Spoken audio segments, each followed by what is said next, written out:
everyone, this is Devleena welcoming you once again to another iconic episode of Iconic Ads with Devleena and Saurabh. And with me, I have my expert co host, Mr. Saurabh Bajaj. Happy to have you again, Saurabh.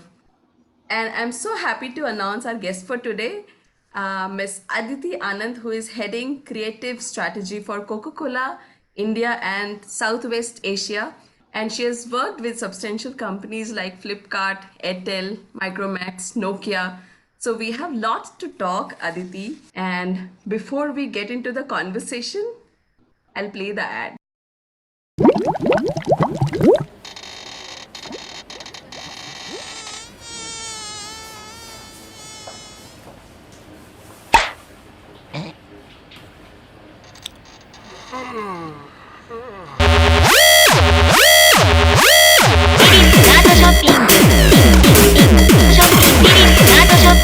The Flipkart fashion sale is back.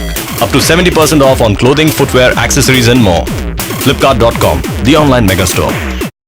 Okay, so I joined Flipkart in 2014, right after spending about 7 years with Airtel. And my mandate there was I joined as a senior brand manager, and I was responsible for two categories. The first category was fashion and lifestyle category, which was already launched, and we were looking at all your knickknacks like bed sheets, curtains, pillows, cutlery, crockery, etc., etc. And while that was true on the business side, that I was responsible for scaling up and marketing and launching these categories, I think a very important thing, and the first mandate that I got when I entered the organization, was that my boss he sat me down and he said that Flipkart is known to be an electronics and book seller. And if you look at the customer profile today, we have overwhelmingly 95% men, maybe even more, buying from us. So now we are branching out into new categories, and your role is to actually get women consumers to become online shoppers. While you'll do fashion and while you'll do home, you should have your eye on the larger goal, which is how can I convert women into also online shoppers? And that was a very interesting challenge. And that's from where I started. The businesses and the categories that I took care of were these. There was also toys and baby care, etc. All women first category. There was a beauty category, personal care, etc. So I was also taking care of those, but these two were largely the big bets, and therefore you see a lot of ATL intervention on these two categories. One of the things that I'm assuming will emerge through our conversation was about the fact that in communication, there is a lot about tone, mnemonics, and the overall look and feel of a particular brand. It must always look consistent. And what I like about Flipkart, it always feels very youthful and modern, right?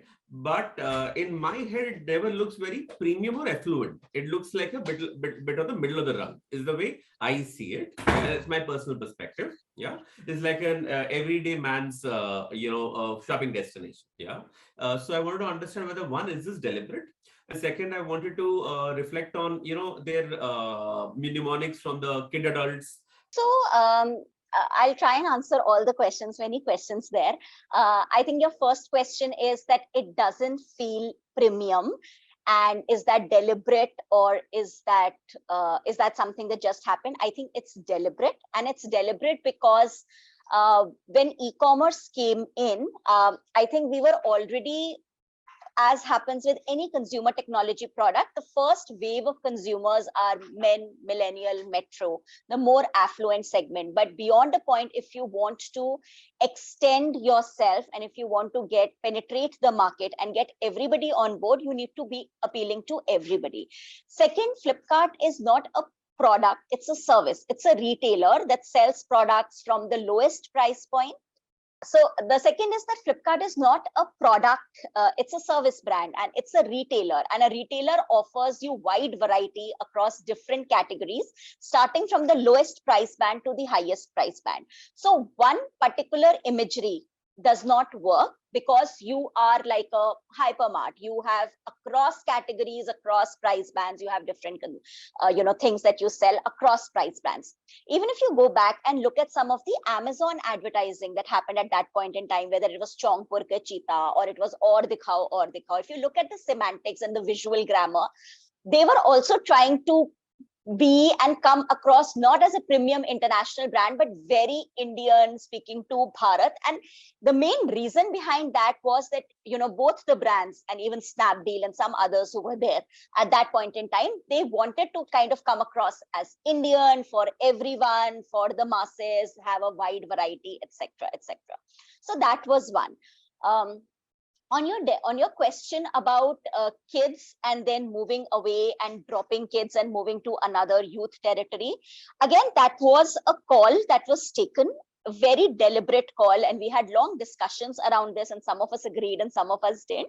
But I think when the kids communication came, the reason for using kids as a creative device and posing as adults is because it was a new habit that we wanted to tell consumers, and therefore kids was a good device to say that it's as easy as a child's play. So online shopping is not tricky, it's not tough, it's really as simple as like a young 5-year, 6-year-old kid can do. So if you look at a lot of kids-based advertising that happened during the first 6 to 7 years, it was basically breaking the barriers and increasing category adoption. And that category adoption over a 6-7 years happened because people started shopping for electronics, branded goods, books, and that trust factor came in. Now, the next phase was, how do we launch newer categories? How do we get women consumers? How do we scale up fashion? And fashion as a category has very youth codes, slightly maybe edgy codes, aspirational codes. And how do you do that using kids was becoming a challenge. Similarly, if tomorrow I want to sell curtains, doing that through kids was becoming a challenge. And also a little bit of a fatigue was coming in with the same creative device. We saw that with Zuzu's also, by the way, with Vodafone, that the first or the second season did very well. And from the third season, there was a little bit of a decay from the consumer end that started happening because it became predictable.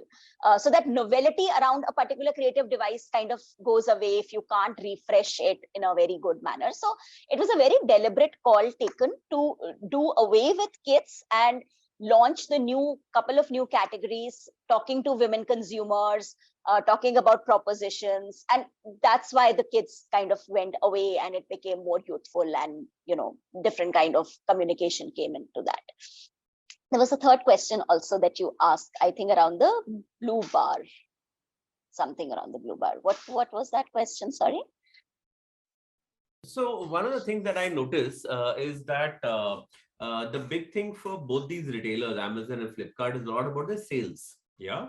And often it gets very confusing. You don't know whether Big Billion Day sales belong to Amazon or the Great Indian Sale belongs to Flipkart. Yeah. So versus that, when I saw the last ad which you just showed, there was this blue bar on shopping. Right. So where at a 45 degrees angle, you're talking about the sale and you have this particular blue studded bar. So is that a device which Flipkart uses or invests upon? No, that is not a device. I think it was just part of the product window and CG and a nice way to show what are the categories available, but not necessarily as a strategic visual device that we carried forward in any of the other communication that we put forward. So just one campaign. Great. Long. So one of the questions which has been in my head is from the point of view of marketing. So from a positioning landscape and a competition landscape, who are those brands or categories that Flipkart would consider competition? And what is the real positioning difference or the segmentation difference, would you say, between a Flipkart and an Amazon? And do you think it is something which has always remained like that, or has it evolved and modified over the years? So back in that day, I think the way we were looking at competition, there were competition at two levels. One was because we were a full service retailer. We were in competition with two other full service retailers, which were Amazon and Snapdeal at that point in time. And then fashion was a very strategic category. So after electronics was the largest category in terms of revenue driving. Within electronics also, it was smartphone. In most important category in terms of revenue, customer acquisition, etc. On that, we had two players who we would consider competition, while there were lot of other players as well, but two very significant players. One was Myntra and the second one was Jabong. And Myntra first took over Jabong, and then Myntra was absorbed by Flipkart. So it was a bit of an inorganic expansion strategy there. But from a fashion retailer perspective, it was those two. And from a general retailer perspective, it was Amazon and Snapdeal. So, another popular topic of debate and discussion about marketeers is really on performance versus proposition. And within proposition, it is about features versus benefits. Yeah. So performance is obviously something like chains have to focus on, which is their sales and all of that. But within proposition, there is features versus benefits. Now, arguably, because of the nascent nature of the category, both the brands have been focusing a lot more on features. The fact that we got so much of range, we got so much of this and that. So, do you feel that the time was not right to move into benefits, or do you think they also were doing benefits? As far as I can remember, of all the communication that used to be out across different category players, it was about features, because the evolution is that you first need to give a factual claim out and not layer it with a benefit. So if I just put out a benefit, for example, if I say fastest delivery, it is open to discussion or debate or interpretation by the consumer what fast means. But the moment I say 30-minute delivery, it's a feature, but it takes all guesswork out, and it's a far superior functional proposition versus a benefit-led proposition. So typically my learning, because I've spent time in consumer technology industries, my learning is that you first need to communicate a feature before you can pivot to a benefit of that feature. Even if you look at smartphone advertising, it's very feature-led, 13 megapixel camera, privacy at its core, how we do it, etc., etc. So generally, you need to first tell the what, and then therefore what happens, or the benefit that happens to you. Nice. Also, the cola wars are legendary, but this whole, battle between the Flipkart and the Amazon, through your eyes, how did you see it? And, we already know who lost, which is probably Snapdeal. But I think who's the winner between Amazon and Flipkart is not very evident. So, what do you think about the wars that you saw happening around you?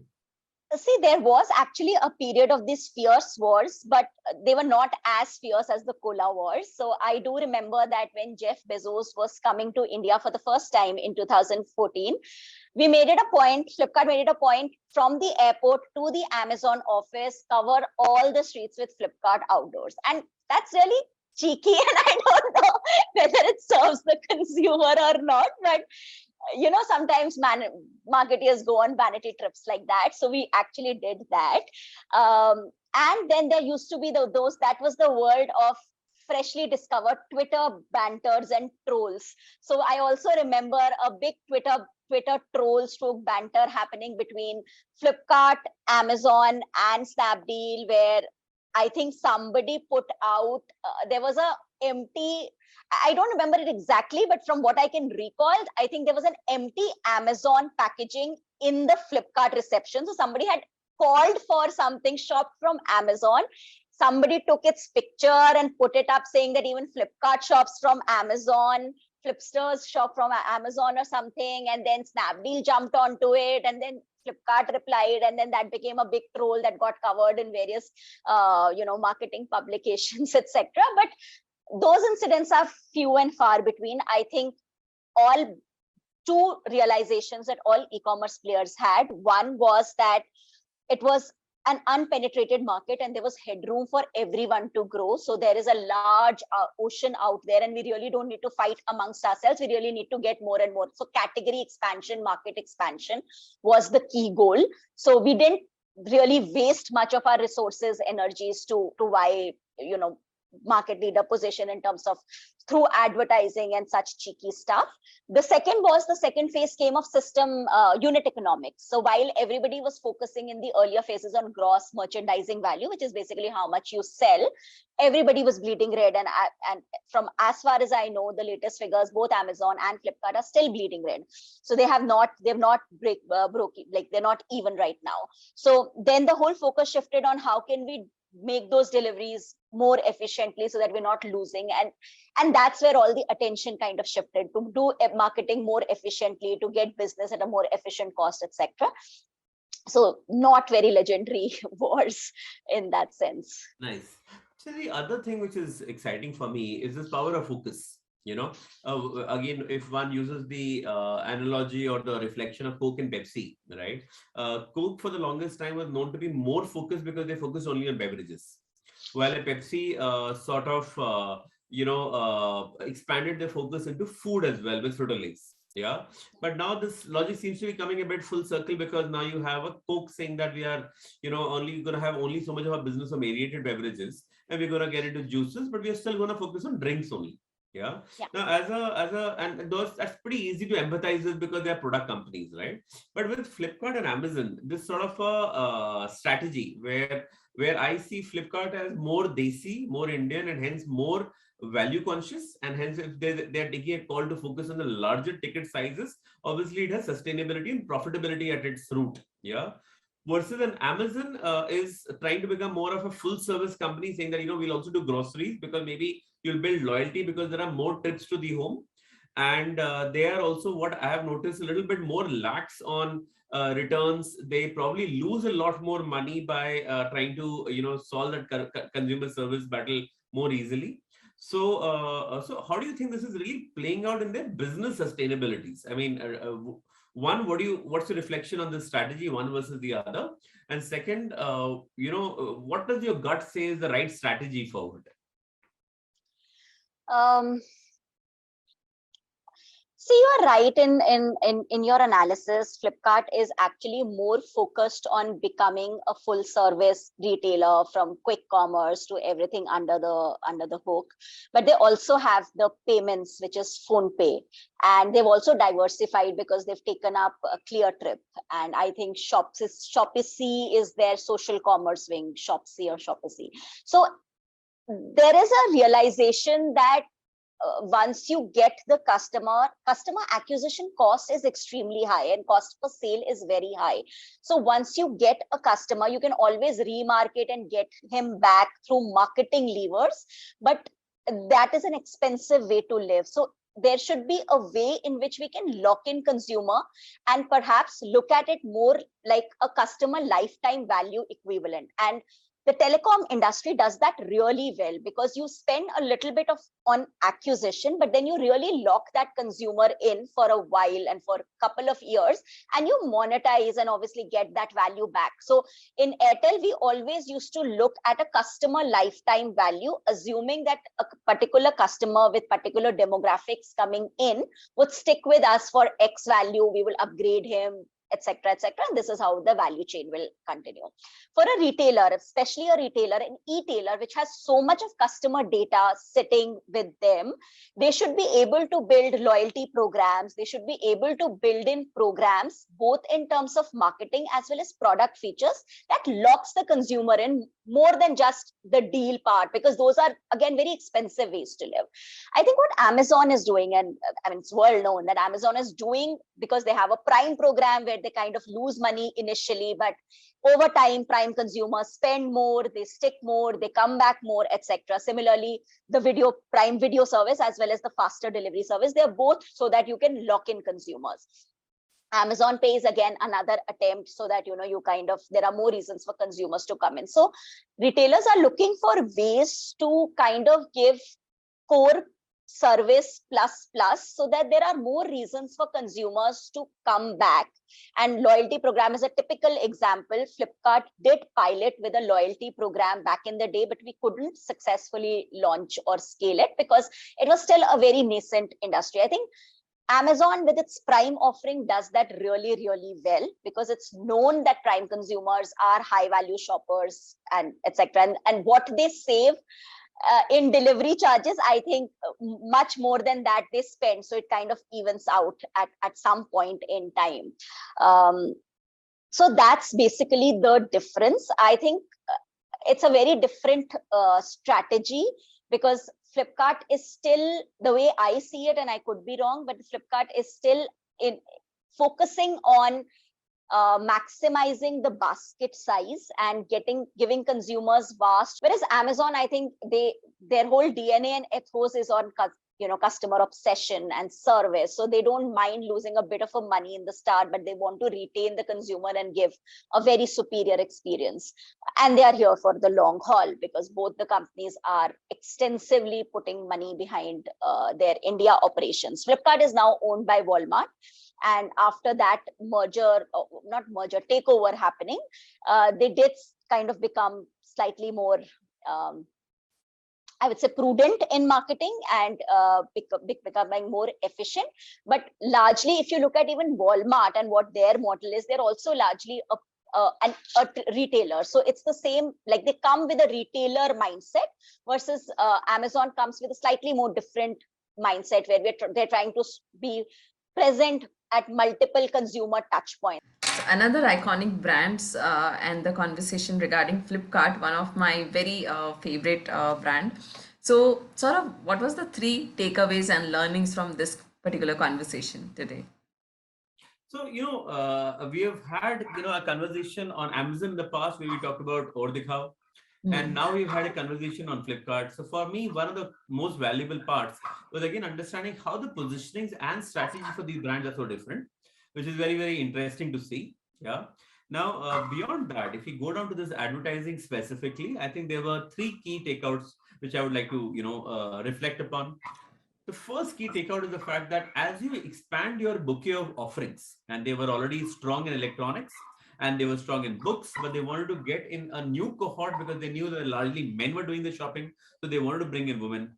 So whenever you bring in a new cohort, a new consuming audience, or a new segment, often you need to tailor your communication to their needs. Yeah, which is why you see certain continuity. So you see the continuity in terms of the fact that the kind of target audience remains the same, the tonality, the humor, the modernity remains the same, but the fact that you had to be empathetic to the woman, and you need to offer to her what she is seeking, which is range.